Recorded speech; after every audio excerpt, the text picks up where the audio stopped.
Ela já botou esse negócio aqui.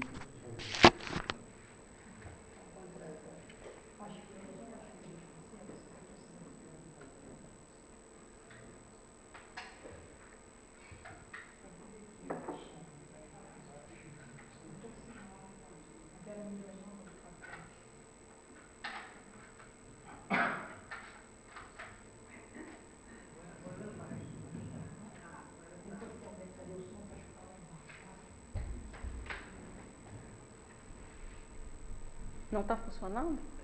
Ah, que pena. Bom, então voltando aqui, então se a gente ainda tivesse a crença de penas irrevogáveis, então de comportamentos ou equívocos que nos levassem a um fim fechado, quer dizer, não sem possibilidade de crescimento após a morte ou após a deixar o nosso corpo físico, que ideia seria essa que a gente teria do Criador? Um Criador que o quê? Que julga, que legisla, que abandona, ele é alguém que condena alguém a uma situação que nunca mais vai poder ser modificada. Então a gente teria uma ideia do Criador que seria bastante assustadora, né? Pode passar o próximo. Então, historicamente, quando você vai ver o que quer dizer a indulgência, aí você vai ver que na igreja, no direito romano, se começou a falar da indulgência como uma questão que a igreja ou o sacerdote, ele tem o poder de transformar as suas dívidas morais em alguma coisa que será pago com um adiantamento em dinheiro ou com uma doação para a igreja. Então, através disso, a igreja começou, inclusive, a levantar fundos para determinadas coisas. Então, tem uma história que eles queriam levantar uma igreja nova e aí eles resolveram fazer de um feriado o dia da indulgência. E todo mundo ia lá, davam algumas moedas e a partir daí, só que eles não estavam falando de uma indulgência só daqui, não, mas uma indulgência para o futuro. Então, eu estou dando esse dinheiro aqui, então meu futuro lá no céu está reservado, está garantido que eu já dei aquelas moedas. Então, essa é a origem histórica da palavra indulgência, né? Alguma coisa que era concedida pela igreja e que havia um poder do sacerdote de fazer aquilo e que ele me absolveria diante das minhas questões morais. Pode passar o próximo. Então, nesse sentido, era exatamente a troca de um castigo em penas pecuniárias. Era uma concessão da igreja e não se referia a uma remissão de um castigo temporal, e sim a remissão das culpas futuras, ou seja, quitaria as dívidas para com Deus através de pagamentos à igreja. A venda de indulgências torna-se uma forma de um redimento regular. E em 1510, Júlio II lança a indulgência do jubileu, sobretudo para custear a Basílica de São Pedro. A responsabilidade da igreja por tal tarefa ficou a cargo de um arcebispo em 1515. E aí vem uma imagem mostrando exatamente isso, quer dizer, as pessoas vinham e faziam uma doação e aí ele dava um papel dizendo, olha, você está quite com Deus, que beleza que seria isso, hein? A gente está quite, pronto, eu vou lá e dou uma moeda e está tudo certo. Pode passar o próximo. Hoje a gente não tem muito isso, mas a gente ainda tem, em algumas religiões, a questão de que se você não faz uma doação, independente da sua situação financeira, então independente de se você está sem dinheiro, se os seus filhos estão com dificuldade, se você não faz uma doação para a igreja, você não terá proximidade com Deus e você não será absolvido. Então, hoje, 500 anos, mais de 500 anos depois daquela história, a gente ainda tem essa ideia, que eu acho que é uma ideia que a gente até, de certa forma, cultiva, porque fica mais fácil da gente pensar que a gente vai fazer uma troca, então eu te dou isso e você me perdoa naquilo, do que pensar o quê? Se eu for bonzinho aqui, ele vai esquecer que o que eu fiz ali. É muito mais fácil do que a gente tentar entender que a gente é responsável pelo que a gente faz, que a gente é responsável pelos nossos atos, que a gente vai responder pelos nossos atos e que de alguma maneira só depende da gente transformar isso daí. Então, fica realmente mais fácil a gente ficar com uma ideia mágica na cabeça de transformação do que essa coisa da incorporação dessas virtudes que a gente está discutindo aqui, tá? Pode passar o próximo. Então, quando houve a quebra dentro da igreja, né, o Martinho Lutero, ele já veio começando a falar de coisas diferentes. Então, o que ele vem dizendo? Não adianta você se arrepender por fora se você não se arrepender por dentro. Então, ele já vem dizendo que essa questão de uma forma de você se expressar de uma forma externa, não significava que internamente você tinha se transformado numa pessoa melhor ou que você estaria agindo de forma diferente, simplesmente adotando uma conduta de pedir perdão ou de aceitar uma indulgência. E aí ele dizia o seguinte, que o arrependimento ele era uma situação definitiva na vida, que ao longo da vida você deveria ir começando a raciocinar sobre tudo que você fez ao longo de toda a vida. Então não bastava se arrepender ou no momento final ou no momento, mas sim fazer juízo de todas as suas ações ao longo da vida. Então a gente vê que já começam as ideias um pouco mais evoluídas a aparecerem, né?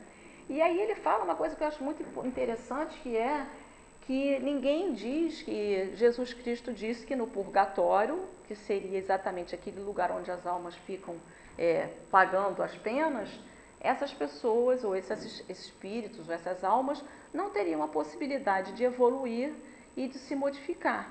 Então que isso daí tinha sido uma forma que a igreja tinha se colocado e não estava baseado no que o Cristo tinha falado.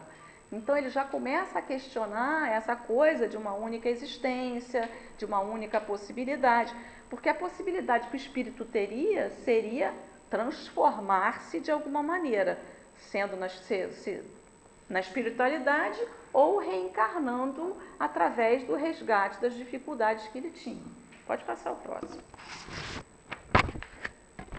E aí a gente vai lá para o Aurélio, então. Então, assim, eu confesso que vocês vão ter que ter um pouco de indulgência comigo, porque eu também tive uma certa dificuldade para assim, raciocinar o que seria realmente a indulgência.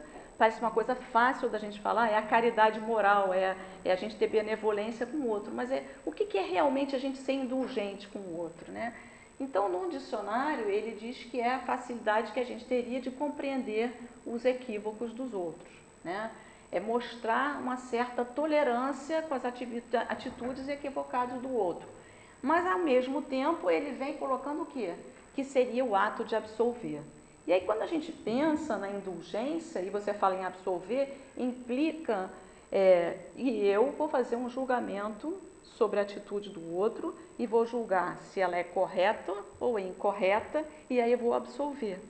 Então, na realidade, quando a gente passa a pensar de uma forma um pouco mais espiritualizada, a gente passa a entender que a verdadeira indulgência, a indulgência divina, ou a indulgência que Jesus espera da gente, é aquela que, de certa forma, ela não faz nenhum julgamento sobre a atitude do outro. Ela consegue enxergar o outro com as dificuldades dele, a gente consegue entender que o que o outro faz não se relaciona com a forma como eu correspondo a ele, então ele pode me agredir, mas eu não tenho necessariamente corresponder da mesma forma, ou não necessariamente porque ele comete um equívoco, eu sou melhor do que ele e eu tenho a possibilidade de absolver.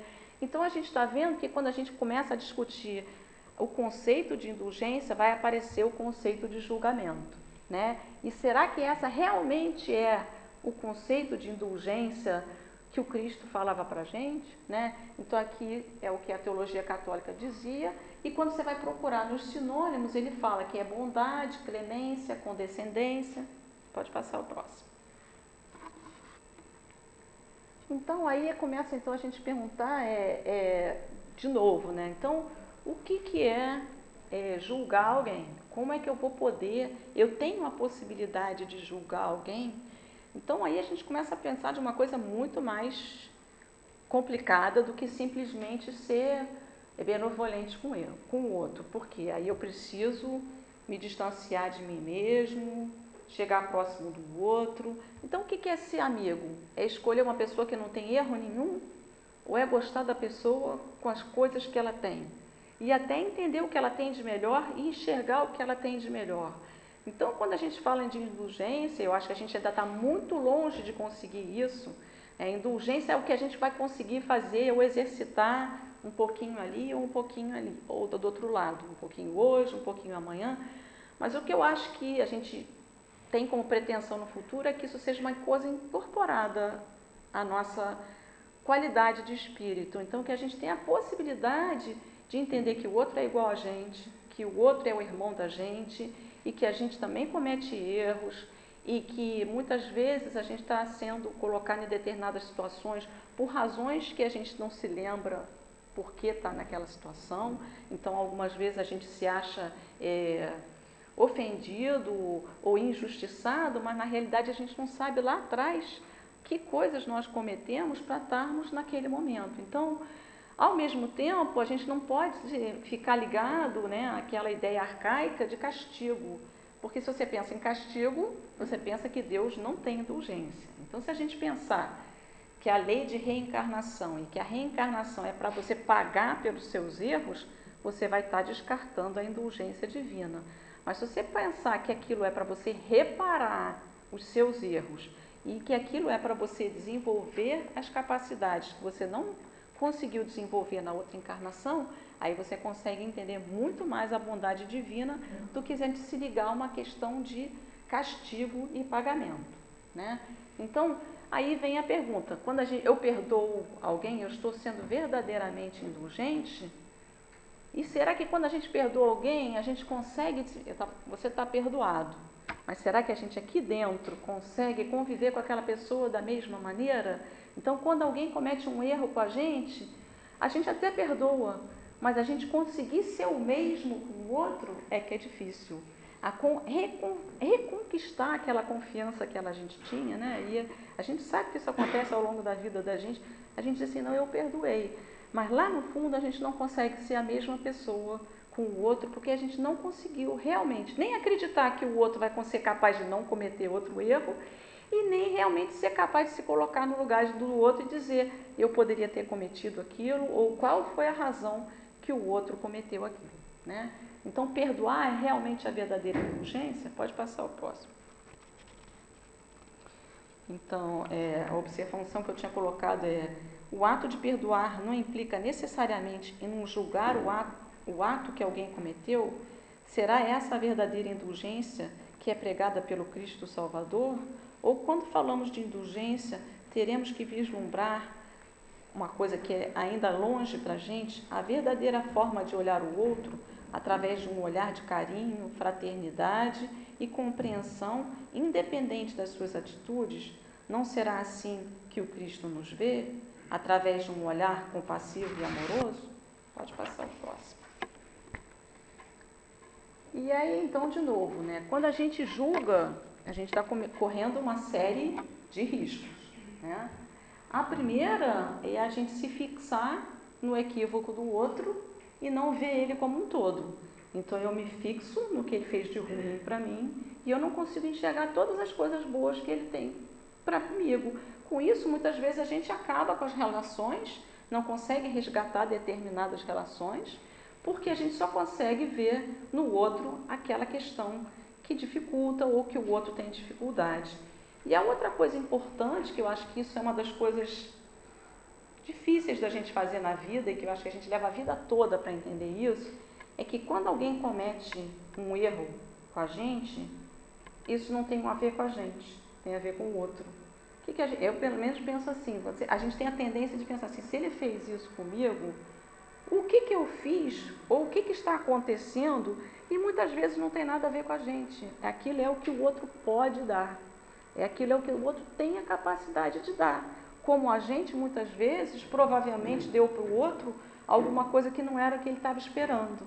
Então, quando a gente coloca a responsabilidade no outro de me resgatar, de me validar, de me fazer feliz, a gente está colocando uma chance grande do que? Da gente ter uma decepção muito grande. Porque tem a capacidade